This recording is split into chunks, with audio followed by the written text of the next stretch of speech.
Well, this is a fake log insert, electric powered. It's really an old one with a pretty primitive device used for making the flickering light and the crackling sound. It's just some like tinsel on a wire that rotates. But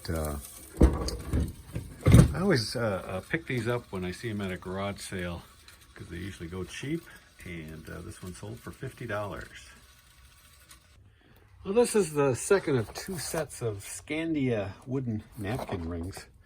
I picked these up years ago, and I sold the first one probably last year around this time. People getting ready for Thanksgiving or Christmas. And very small sale, just for $10. This is a George Nelson designed ball clock sold by the Howard Miller Company. Now, this is actually a knockoff, although it is a genuine Howard Miller. I shouldn't say it's a knockoff, it's a reproduction for the Howard Miller Company. It has the unique hands that are always attributed to George Nelson. And I found this just on Facebook Marketplace for like $15. And I displayed it in my home for quite a while. And finally decided that I've got other clocks to put on the wall and put this one up for sale. Put it up a little bit higher than this particular edition of this clock normally goes for, and it finally sold for $90. And a little trick I use when shipping clocks to protect the hands, I use like a paper towel cardboard tube and just cut it in half and use some painter's tape to attach it on there, and it really does a good job of protecting the hands. Another piece off that Sony reel-to-reel. That tape deck was designed to be either used vertically or horizontally. It had rubber feet for the horizontal back of it, and for vertical position it used these little rails as feet. And I just got around to taking these off the case and putting them up for sale. And one of them sold right away, and it sold for $10. This is a vintage dinky super toy. It's the Leyland Comet, so a stake truck. You can read that. Made in England. I've had this for quite a while, and it finally sold full price, $40. Another vintage pinup magazine. This is Click magazine from, I believe, 1941. Back when they were 10 cents. These are always interesting to look through, but I'm not a collector of them at all, and obviously bought this to resell, and this sold for $24. This is a little Panasonic bookshelf stereo system. I've sold quite a few of these. I pick them up whenever I can, usually get them cheap because they're not working, and I know a lot of the things that go wrong with them, and they're easy to fix, for me anyway. And this one is called a Sonosphere. I printed off a manual to go with it. It has these neat cylindrical speakers. It's just basically an AM/FM stereo radio and a miniature record player. And I used to sell these for around $200. But over the years, I've kept raising the price on them, and this one sold for $330.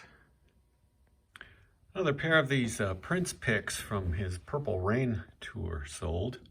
These went for $350. Obviously a lot easier to pack than that stereo I just sold for $330. That's a picture of me in about 1985 holding Prince's guitars in the luthier shop of the music store I managed. I included that as proof of these picks. Well, not really proof, but some providence anyway. And again, these sold for $350. I have about half a dozen left of these. This is a vintage Tenna Ranger 4-track player. Very similar to an 8-track. Actually, it preceded the 8-track. This is what a 4-track cartridge looks like. Pretty much like an 8-track from the front, but when you turn it over, you see this big hole.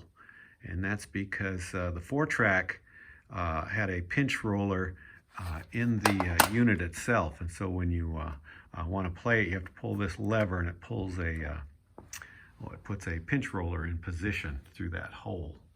This was found on eBay.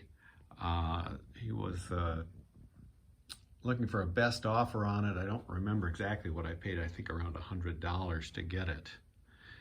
And I had it up for sale for quite a while. Finally, I took a $220 offer on it. Quite the busy post-Thanksgiving weekend. This is a Pioneer 101 disc carousel or a jukebox.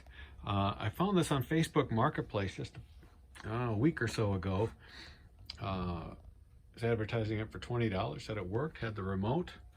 So I added some audio cables to it after I tested it out and made a video for the listing.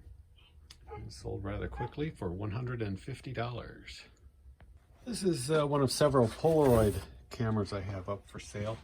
This is a Sun model LMS, and this sold on Bonanza, and I got $35 for it.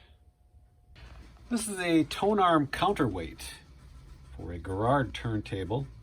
It's been up for sale for a couple of years now, but finally somebody needed it, and it's going to Spain, and it sold for $25.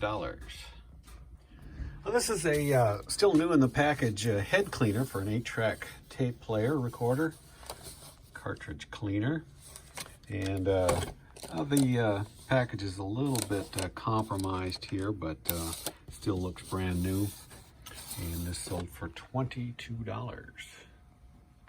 This is a Ford Motor Company radio, actually made by Philco Ford. It's just an AM radio, your basic 60s, 70s type radio, and very good shape physically. I couldn't do any testing other than hooking a 12-volt battery up to it and see that the light came on. I don't have an antenna to pull in a signal, so it's sold for parts, and it sold for $20.